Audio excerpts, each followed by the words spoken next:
Hello दोस्तों, मेरा नाम है मनीष कुमार और मैं आपका स्वागत करता हूं हमारे अपने चैनल पहाड़ी इंजीनियर पे। तो दोस्तों, मैं आज आपके लिए टॉपिक लेके आया हूं MSc मेजरमेंट सिस्टम एनालिसिस। दोस्तों, इसको शुरू करने से पहले मैं आपको कुछ बताना चाहता हूं कि हम जो अपने डे टू डे लाइफ में जो भी मेजरमेंट लेते हैं तो उसमें हमें पता नहीं रहता कि हम किस टाइप की मेथड को यूज़ करके ये मेजरमेंट निकाल रहे हैं।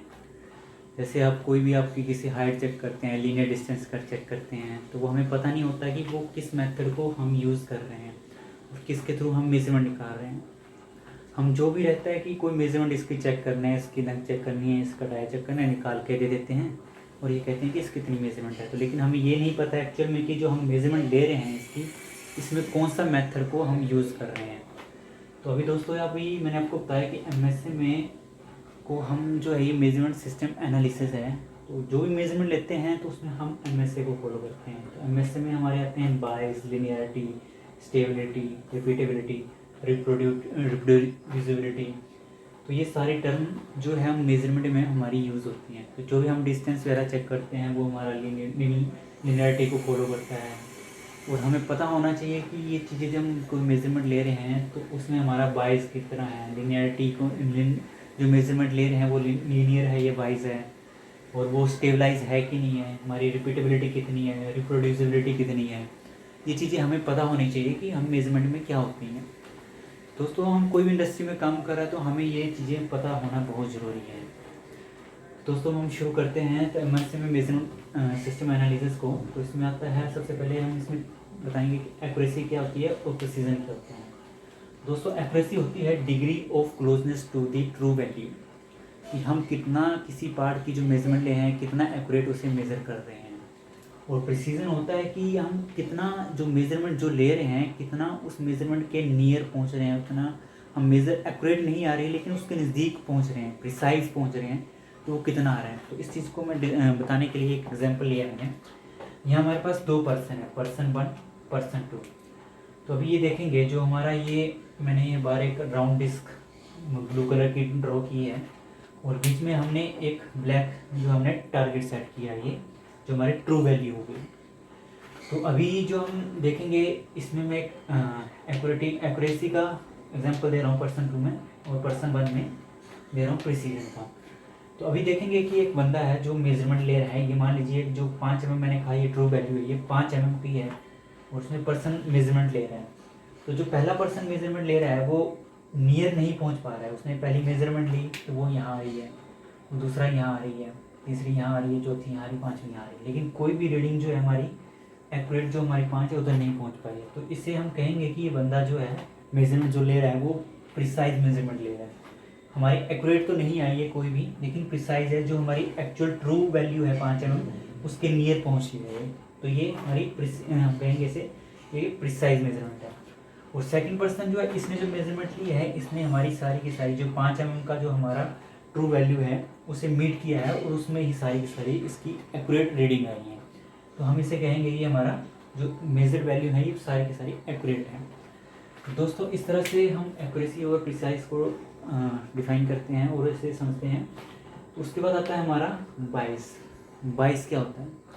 बाइस होता है, बाइस is the difference between the average of observe value and true value. क्या होता है? It is the difference between the average of observe value and true value. दोस्तों, कोई एक पार्ट है, मान लीजिए ये एक हमारा एक पिन गेज है जो हमारा प्लग गेज कहते हैं। तो ये हमारा इसका साइज जो है ये 5 mm का है, 5 mm इसका साइज है इस प्लग गेज का। तो जब हम इसकी मेजरमेंट लेते हैं 1 2 3 4 मेजरमेंट लेंगे तो उस टाइम जो इसमें हम मेजरमेंट ले रहे हैं, जैसे हम ये 5 mm का है तो पहली मेजरमेंट जो आई है हमारी 4.999, उसके बाद दूसरी मेजरमेंट जो आई 4.98 आई, फिर तीसरी आई 4.99 आई, चौथी जो आई 4.98 आई। तो हमने जैसे डेफिनेशन में कहा it is the difference between the average of observe value and true value. हमारी ट्रू वैल्यू है 5 mm और जो एवरेज वैल्यू है वो आएगी जो मेजर ऑब्जर्व किया हमने, इसकी एवरेज वैल्यू आती है 9.985। ये इन दोनों का जो डिफरेंस रहेगा ट्रू वैल्यू और जो हमारी ऑब्जर्व एवरेज वैल्यू है उसे कहेंगे हम बायस। बायस को हम एरर भी कहते हैं, कि हमारा कितना एरर आया है। दोस्तों मैं यहाँ एक आपको दिख रहा होगा, एक मैंने ग्राफ सा बनाया हुआ है। तो यहाँ जो हम जो बायस निकालते हैं वो एक सर्टेन पॉइंट पे, जैसे जो हमने निकाला है इस 5 mm का, इसमें निकाला है, जो कि हमारा ये सिर्फ इतने का पार्ट के लिए हमने ये मेज़र किया है, जिसकी वैल्यू ये आई है हमारी। तो इस तरह से हम बायस को निकालते हैं, जो इतना ये हमारा आया है, एक स्पेसिफाइड एरिया के लिए रहता है। और दोस्तों उसके बाद आता है हमारा लीनियरिटी। तो लीनियरिटी क्या होता है? लीनियरिटी को डिस्क्राइब कर, it is the error value over the full range. It is the error over the full range, जो हमारी कंप्लीट रेंज रहती है। तो दूसरी जो डायग्राम मैंने बनाया है, दूसरा ग्राफ, आप यहाँ देख सकते हैं कि फुल रेंज ले रहा हूँ। यहाँ पे मैंने सिर्फ ये एरिया लिया था, इतना कर जो हम स्पेसिफाई दिया। लेकिन जो लीनियरिटी है उसे चेक करते हैं हम फुल रेंज में, ये 0 से लेके यहाँ मैंने कंप्लीट जो चेक किया है। दोस्तों इसको मैं बताने के लिए एक एग्जांपल ले रहा हूँ। इसमें जैसे मैंने आपको कहा, हमें इसको फुल रेंज में चेक करते हैं। तो फुल रेंज में कोई मान लीजिए कोई बर्नियर है जो 150 mm का, ये फुल रेंज उसका ग्राफ बन रहा है। तो इसमें जैसे उसकी पहली जो स्टैंडर्ड वैल्यू रहेगी, कि मान लीजिए पहले 0 पे चेक करते हैं, फिर 5 पे, फिर 10 पे, 20 पे, 50 पे, फिर 100 पे, फिर 150 पे। तो हम इस करके करके पूरे इसकी रेंज को कवर करेंगे। और फुल रेंज में जो इसकी ऑब्जर्वेशन आएगी, जैसे इसमें 0 में 0.98 आ गया, 0.98 आ गया, जो भी इसकी ऑब्जर्वेशन आती रहेगी, तो उसमें जो एरर आएगा, जो कितना डेविएटेड रहेगा हमारे जो स्टैंडर्ड वैल्यू से, तो जितना एरर आएगा उसको हम कहते हैं लीनियरिटी। जो फुल रेंज में जो एरर आएगा, तो हम कहते हैं कि ये हम लीनियर मेजरमेंट ले रहे हैं। इसमें जो एरर आएगा वो लीनियर एरर आएगा, जो इसमें आएगा।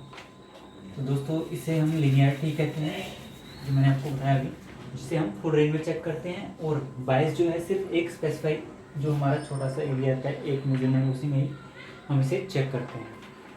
दोस्तों इसके बाद आता है हमारा स्टेबिलिटी। दोस्तों स्टेबिलिटी जो है हमारी क्या होती है, मान लीजिए कि हम इस पार्ट का एक स्लिप गेज है, ये हमारा एक, जिसकी जो हाइट की जो विड्थ है ये 5 mm है। ये 5 mm का जो एक स्लिप गेज है। अभी इस जो रूम है इसका इन्वायरमेंट सेम है, मेजर करने वाला पर्सन भी सेम है, और इंस्ट्रूमेंट भी सेम है। तो हम यहाँ पे इसकी ऑब्जर्वेशन लेंगे इस पार्ट की। तो इस पार्ट की मैं जब ऑब्जर्वेशन हो रहा हूँ, मेरी ऑब्जर्वेशन 4.98, 4.99, 4.98, ये हमारी ऑब्जर्वेशन है जो मैंने अभी इस टाइम मैंने मेजर की। सेम इसी पार्ट की with same person, same instrument और सेम स्लिप गेज, मैं कुछ टाइम पीरियड बाद चेक करता हूँ, सेम इन्वायरमेंट, उसमें भी कोई चेंज नहीं। तो इस वेरिएशन, दोनों जो हमारी ऑब्जर्वेशन में जो वेरिएशन आएगा, तो यहाँ 4.99 आ गया, तो यहाँ 4.99 आएगा, यहाँ 5 आ गया।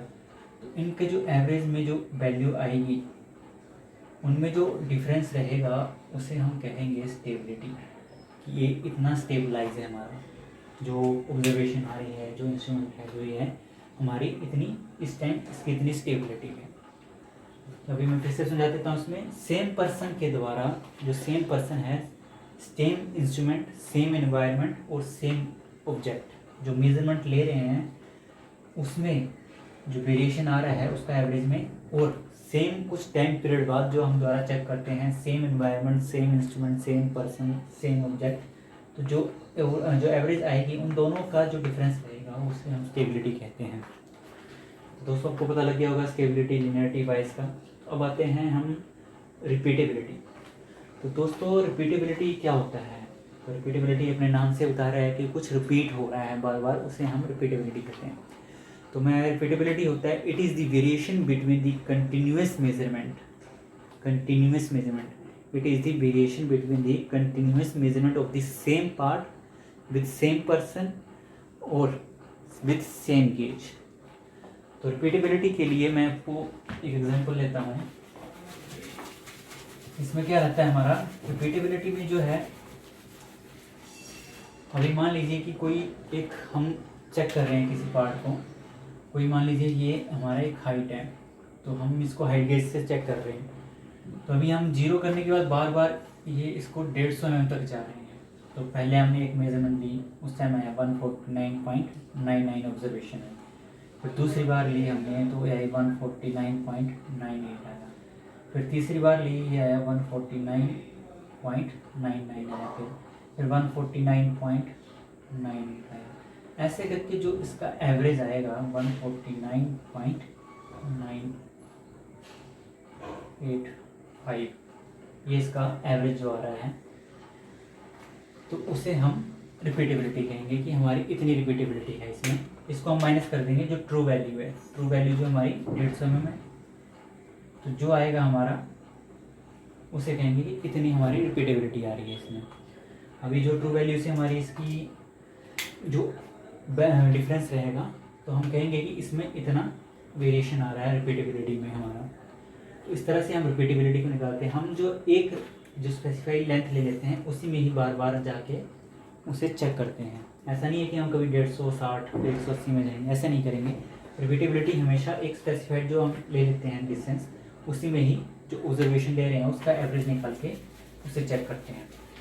तो दोस्तों ये हमारी रिपीटेबिलिटी होगी। रिपीटेबिलिटी के बाद आती है हमारी रिप्रोड्यूसिबिलिटी।